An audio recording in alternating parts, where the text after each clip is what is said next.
Iran के बारे में जो है वो ट्रम्प क्या कह रहे हैं। वो कहता है Iran is having a very hard time. अब ये बड़ा एक अलग मामला है जिसकी तरफ मैं तवज्जो लेके जा रहा हूं आपकी, क्योंकि अब एक प्रोपेगेंडा शुरू ये किया गया है कि ईरान की अपनी लीडरशिप के अंदर एक तूफान है, एक रिफ्ट है, एक खलीज है, फूट पड़ गई हुई है। ट्रम्प का ट्वीट सुनिए, 23 अप्रैल 9:14 पे उसने ट्वीट किया, कहता है Iran is having a hard time figuring out who there leader is.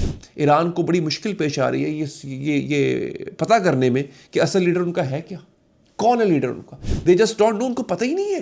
The infighting is between the hardliners who have been losing badly on the battlefield and the moderates who are not very moderate at all. यानी जो जंग है वो सख्तगीर मुल्लाओं में है जिनको मैदान जंग में मैंने शिकस्त दी है, और उन मोतदिल मिजाज लोगों में है जो कि असल में मोतदिल नहीं है। ये अजीब बात कर रहा है ट्रम्प। कहता है कि ये ट्रम्प का दावा है कि ईरान अंदर से फ्रैक्चर हो चुका हुआ है, लीडरशिप कंफ्यूज्ड है, हार्डलाइनर्स और मॉडरेट्स के दरमियान लड़ाई चल रही है। लेकिन सच क्या है?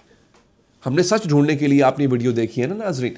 सच ये है, एक अमेरिकन एनालिस्ट है, उनका नाम है जो केंट, उन्होंने ट्रम्प की स्टेटमेंट पे एनालिसिस दिया। बाय द वे जो केंट सिर्फ एनालिस्ट नहीं है, ये जो लीडिंग इन्वेस्टिगेटिव एजेंसी है यूएस की, उसके डायरेक्टर भी रह चुके हैं, और ईरान जंग की वजह से इन्होंने प्रोटेस्ट में रिजाइन किया था। वो कहते हैं क्या? वो कहते हैं protest statement creates room for an off ramp in which we avoid a return to fighting and eliminate the need for a formal statement.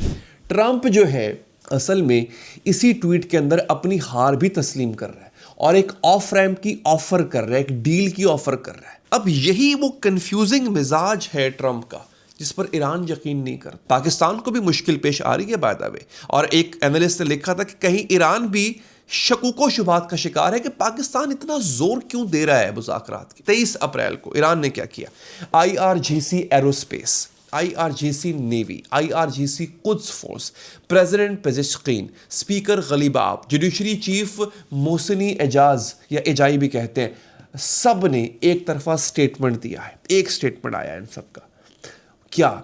Iran strength lies in the unity of the street and the cohesion of the officials. Iran की ताकत आवाम की यकजहती में है और जितने भी वो अफसरान हैं, ऑफिशल्स हैं, उनके इत्तफाक में है। कुछ फोर्स के कमांडर इस्माइल कानी ने भी पैगाम दिया। वो कहते हैं iron unity of the nation and leadership under the supreme leader. Supreme leader के साए तले हम फौलाद की तरह यकजहत हैं।